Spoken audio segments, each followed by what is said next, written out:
kailangan. Wala pa namang payag si Rosmar at si Diwata sa mga bana sa kanila na. So, ayan, meron na po akong pahayag kahapon pa. Ayan, ang sa akin lang, di ba dapat wala nang pakailaman kung kanino gusto tumulong ng tao, kung yun yung tao na-appreciate ko. And guess what?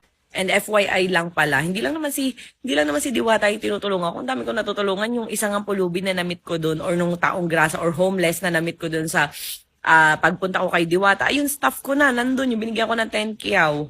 Binigyan ko din ng giant poodle na imported. Libre tirahan, may sarili ng kama.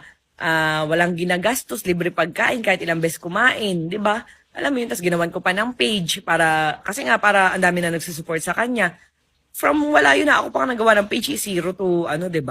Kaya sa mga magsasabi na tinulungan ko ng si Diwata kasi trending, bakit yung tinulungan ko wala namang followers yun, 'di ba? And ang dami-dami kong tinutulungan, guys, hindi lang po si Diwata, ang dami-dami kong tinutulungan ng mga taong mas na